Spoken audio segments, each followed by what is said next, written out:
This is an introduction for loom knitting on how to load your loom, and that's L-O-O-M. So you're just going to wrap, the looms that you buy in the store are going to have this knob that it's sticking out to the side.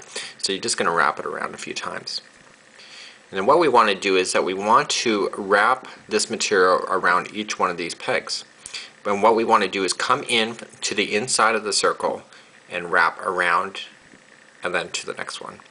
And because the material, as you can see in the background there, is growing on the inside, you want where they're joining together to be on the inside of the loom, not the outside.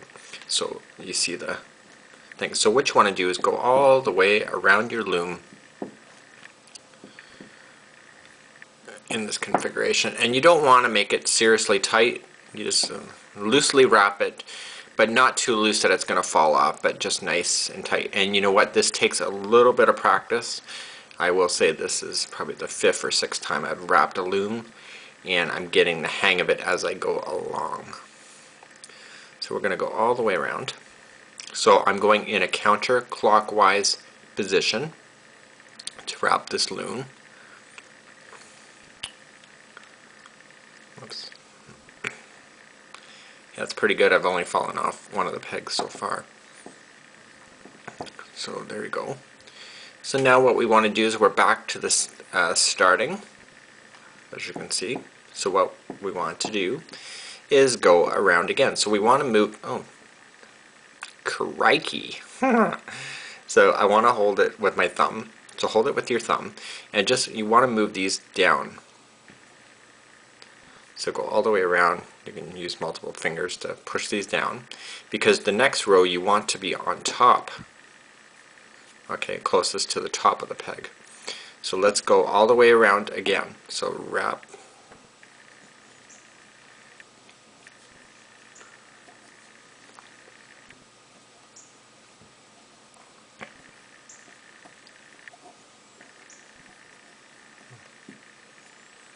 Again, the same configuration where they're joining together is on the inside, and meaning joining together is at the side.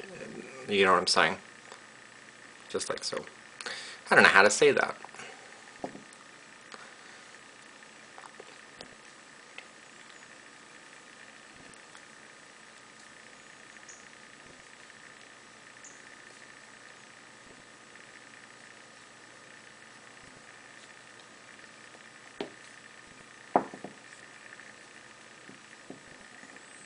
And you notice I'm kind of holding that first one with my thumb as well. So move that down, and that's your last one. So now what you want to do is that now we're going to work in a clockwise position only for this round. And what we're going to be doing is grabbing your little tool, and you are going to move. See, this is the one that's joining, so you want to come to the one behind it, okay? And you want to just grab this one and pull it over the peg completely. Just like so. And when you do the first one, it's going to make all the others loose for this particular round. And you want to go all the way around in a in a clockwise position. And it's good that when you do this, you should actually use your needle to actually pull these back down.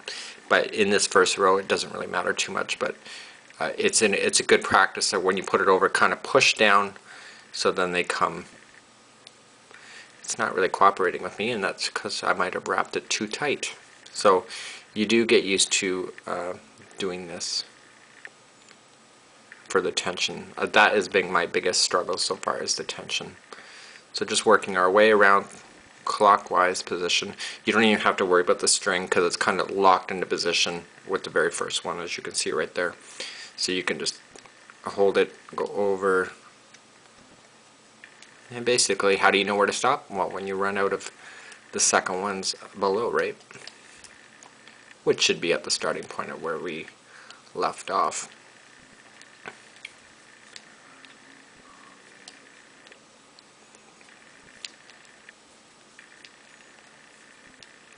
Okay, this one is going to be a little bit looser, as you just see me pull it up like that, and that's because it's coming from this around, and this has kind of unwrapped itself, but it's not too big of a deal. That's going to happen.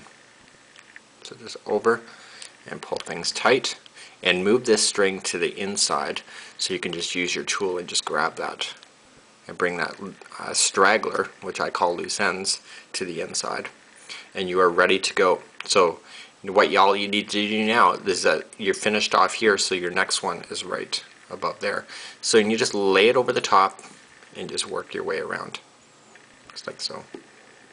And as I said, get in the habit of when you pull it over to push it back down, because you'll be forever trying to move those down with your hands. So if you can do it right on the spot, it's just a lot easier.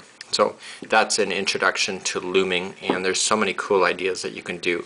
And in the background I am working on a baby's hat right there, and the other one is my gay authentic pride hat with the many colors that I want in it. So that's what I'm working on, and this is how you loom knit.